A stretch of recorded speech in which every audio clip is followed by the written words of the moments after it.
Today, I want to talk to you about deliberate practice. Now, deliberate practice is something that I use a lot in my life. And once you understand what deliberate practice is, you will start to use it a lot in your life as well. Um, I want to give you a couple of examples of where people in life have actually used deliberate practice or where they should have used deliberate practice.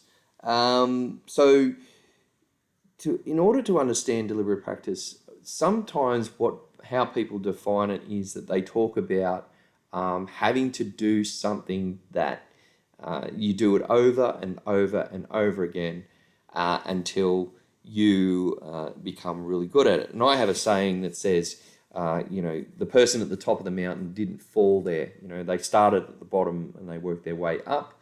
And they had some, couple of times they went up and maybe then they went back a little bit and then eventually they reached the top.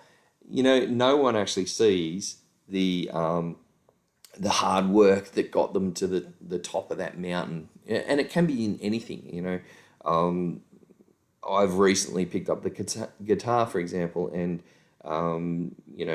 when I first started, you could really see that I was just starting out, and I'm not perfect at it, I'm not best at it, but I do use a lot of deliberate practice techniques to actually get better at it because I have a bit of motivation to get better at it, and I want to be able to use it in my teaching to say this is how you demonstrate what deliberate practice is all about. So I'm going to show you this image. This is an image that I just Googled on the internet, and it is of Michael Jordan. Now, a lot of people recognize Michael Jordan because he's a incredibly he's an exceptional player of basketball. And why is he an exceptional player of basketball? Well, because he, in his life, has used deliberate practice. And at the moment, there is a documentary out about the Chicago Bulls, who he played for, and about a lot about his life. And each time they start talking about a player in the Chicago Bulls, they go back to the start of their life and when they're very young and what was happening in their life. And I see a lot of signs of deliberate practice in what they talk about. They talk about, they would spend hours and hours and hours on a basketball court because, that's all they had. And they, started to get really, really good.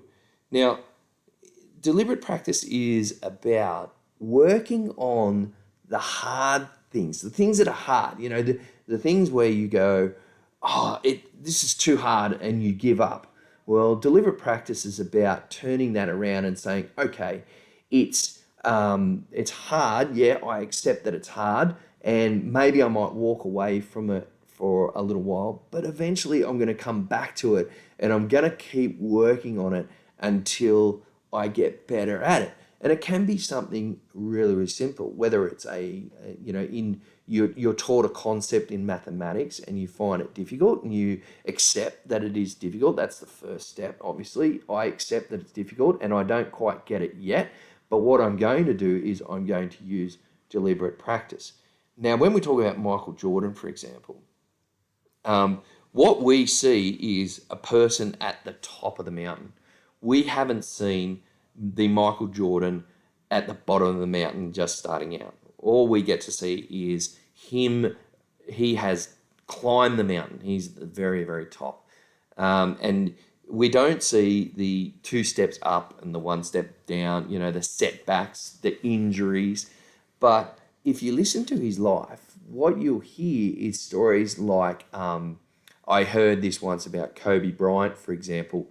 The late Kobe Bryant was that he would be at practice or training an hour before anyone else, and he would leave an hour behind everyone else because he would just simply practice and practice and practice. And he wouldn't just practice the simple things. He would work on the hard things until he made them look easy. And Michael Jordan did that as well. And in fact, he perfected a particular movement and dunk shot or a move around a defensive player. He would do that over and over and over and over again until he got it perfectly right. Now, the other concept that I want to talk to you about in as far as deliberate practice goes is the Happy Gilmore effect. I was taught this once, and it really does make sense. So I'm going to show you a picture of Happy Gilmore. This is obviously Adam Sandler's movie, Happy Gilmore, and we all remember it, and if you haven't seen it, you don't have to watch it, but it's about a hockey player who is exceptionally good at hitting a hockey puck, and he can hit it very hard. And when he transfers that skill into golf, he can hit a golf ball incredibly far. And in fact, there's one scene in the movie which everyone remembers where he tees off and he hits a hole in one on a par four. And if you understand golf, that's unbelievable. Even Tiger Woods couldn't do that. And Tiger Woods is another example of deliberate practice where his father worked with him tirelessly to perfect his art of playing the golf. Now, everyone also remembers scenes like this where he's, telling the ball that, are you too good for your hole and all that, and he gets really aggressive. But the one scene that I want to talk about in this movie is related to deliberate practice, and that is this scene here. He goes into what's called a batting cage, where you're supposed to wear a helmet and you are supposed to take a bat in. He puts his money in the coin slot, and then baseballs, get fired at him. And there's a little kid in the scene that says, "Hey, miss, you got to wear a helmet." And he says, "Don't worry about it." And then his sort of like his eventual coach comes in for the first time we meet him, and he says, "Oh, what are you doing, kid?" And he says, "There are 364 more days until hockey practice. I've got to harden up." Now, there's three things that you need to be good at in ice hockey. First of all, you have to be able to skate. Second of all, you have to be able to hit a hockey puck really hard, and you also have to be tough. Now, the thing about it is that in the movie, Happy doesn't get selected to play in the big hockey team because he can't skate. So he starts from day one after being rejected by the team selector to start training to get ready for the next series. But what he's doing is he's actually doing what most people do, which is we like to do the things that are easy and work on the things that are easy. So Happy Gilmore says to him, I've got to toughen up to get ready for hockey tryouts. Well, in fact, he's got the toughness, the aggressive toughness and the mental toughness to play hockey. But he doesn't work on the thing that he's not good at, which is ice skating. He can't skate, and that's why he doesn't get selected. So in life, deliberate practice is all about making sure that you work on the hard stuff. Now, for example, when I'm learning something on guitar, or I'm learning a new technique or something like that, I have to accept that it's going to be hard first of all. And then once I get that mindset of, yes, this is hard, I then can use deliberate practice to practice it over and over again. And it has helped me a lot in almost ticking off some bucket list things in my life where I've wanted to learn something, and my first initial reactions is, oh, there's no way I'm going to learn this. This is just too hard. And then after a while, when I start to, use deliberate practice and practice the hard things, it starts to get a little bit easier. And then eventually I get the concept and maybe get into what's known as the flow of learning it and really, demonstrating it.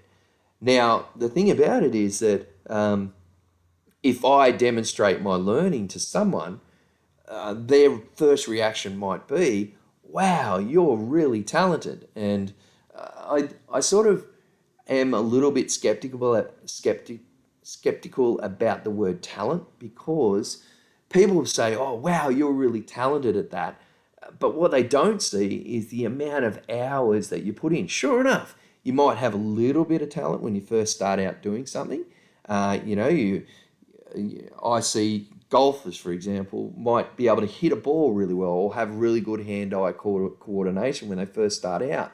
But people don't see the 10,000 hours that are put in to perfect that golfing. And, everyone says, well, Tiger Woods or Michael Jordan are amazing at what they do, but they don't see the hours and hours and hours that you put in to be able to do something. I have my own children, and they put in hours and hours and hours of training at doing particular things that they do. It doesn't matter what it is. Each of them are different and they do different things. And I see the hours that they put in. And sometimes I put videos up on Facebook or Instagram or something of them doing or demonstrating their abilities. And, that they get comments like, wow, so-and-so's really talented. Mr. 12 is really talented at doing that. But I've seen how hard he has worked. So my advice to you is that if something is hard, accept that it's difficult. That's the first thing. Yeah, it's hard. And once you accept that, then that gives you the mindset to say, it's hard, but I'm going to do my best to try and learn it. Doesn't matter what it is in life, you can always put in the effort. And you are not limited to someone else's time restrictions. You're limited to your own time. So take the time to use deliberate practice. I hope you've enjoyed this session on deliberate practice, and I hope it's helped.